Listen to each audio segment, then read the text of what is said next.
Hi guys, this is a video for Wednesday, April 15th. This is Treasure in the Yukon, Chapter 6. Enter Doc Nelson. Uncle Justin, Rufus Swede, and another man came for breakfast the next morning. With so much company, we ate breakfast in the dining room. Rufus Swede called Swede, or the Swede by the grown-ups, warned Mom that he was ready to do some serious eating before getting started on today's task. He was big and seemed friendly, and when Dad started the meal by reading from the Bible, he listened politely. Jean, Freddie, Renee, Marie watched him, a bit big-eyed.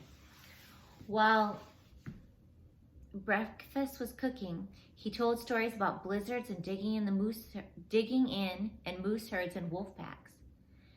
Over our meal, Uncle Justin introduced Dr. Nelson to everyone. Dr. Nelson was short and slim, his face tanned as though he had been working outside quite a bit. Unlike Rufus Swede, who was wearing a flannel work shirt and dungarees, both Dr. Nelson and Uncle Justin sported shirts and ties. Here's today's agenda, Uncle Justin said. The Swede will pick out a Jeep and a truck to rent and get us another driver. Then he and I are going to fly up to Skagway this afternoon. Fly, Scruggs said.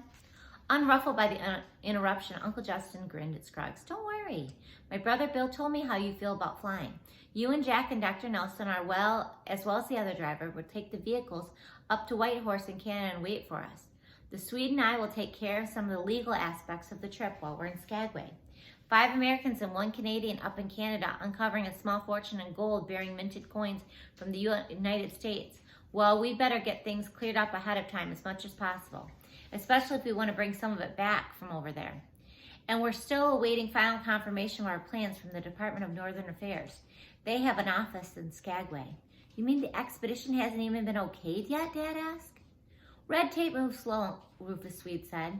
If every research expedition waited to get organized until they got final permission, we wouldn't have expeditions. The Swede is right, Dr. Nelson said. The men in Ottawa have given us many signs of good faith, and we've worked through all the details with them. They know the worst is over, so they're just a little slow in finishing up the paperwork. Dad looked doubtful. Plenty of unauthorized snooping around goes on up in Canada, Uncle Justin assured him. All we want to do is clarify ownership of the gold when we find it, not whether or not we have the legal right to be up there. Okay, you know how to deal with things like this better than I do, Dad consented. By the way, Mr. Swede, I have the phone numbers of some men from our church who might be interested in driving for you. Some of them are out of work and could use the job, and I'll vouch for their honesty and integrity. They'll give you an honest day's labor. I appreciate your help, Mr. Durwood, Rufus Swede said. Any of them drive up that way toward Alaska? Well, I don't know about that. Well, more than likely, somebody around here has. I like to find somebody who knows their way around somewhat, and the men from your church will be as likely as any. I'll get their phone numbers from my address book. I hope that we get a driver as soon as possible, Uncle Justin said, refilling his plate with sausage and eggs. Code word for today, sausage and eggs. Rufus Swede took the platter from him and dumped most of the contents from each onto his plate. My younger brother, Freddie, gaped at him in awe. So did Mom. And then she discreetly hightailed it to the kitchen to make some more food. The younger kids got ready to leave for day camp. They crowded around me to say goodbye in case we left before that afternoon. Just as a matter of course, the youngest 3 went from me to Scruggs to kiss us goodbye. And even though Scruggs turned red, he let them kiss his cheek before turning back to the table. Uncle Justin was figuring things up in his head. I'd like for us to get on the road by this afternoon or tonight if that's possible, he said to Dr. Nelson. Once you start traveling, you won't be able to move very fast, not with sensitive equipment over some of those roads, so an early start might be best. Did you check over the equipment for damage, Dr. Nelson said? A quick check. It would take days to give it all the thorough going over it needs, but it seemed to be all right. Perhaps I got back to the hotel after the phony phone call in time to prevent vandalism. Okay, I'll probably have plenty of time to look it over when we're stopping places overnight on the way up. Mom came in with more sausage and eggs and Rufus Swede plowed into them. Sure is good breakfast, he observed as he ate. I hate to sound dumb, Scruggs said, but now that Dr. Nelson is here, why don't we ask him about the telegram he sent? What about it, Dr. Nelson? Dr. Nelson smiled at Scruggs.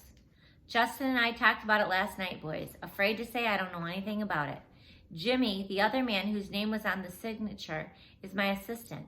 He and I were doing research together, but we split up to get our tasks done more efficiently. He must have sent the telegram and then added my name to it so you would have known the message was not just a prank. But I haven't seen him for several days. We'll have to sit tight and be careful until he gets in touch with us. What about us, Uncle Justin? I asked. Uncle Justin poured himself some coffee, spooned in some sugar and cream, stirred, and then said, "Get yourself packed, I guess. Be ready to pull out at a moment's notice because once Swede gets a driver, I'd like to load up and get moving. I hope by this afternoon." "I better get home and get busy then," Scruggs said, throwing his napkin onto his plate and standing up.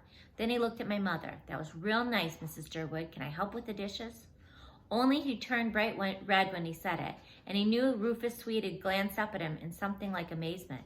It was obvious that Scruggs was repeating an offer that his foster mother taught him to always make at someone else's house. "Thanks, you Scruggs, but Jack will help me." Ugh, nailed.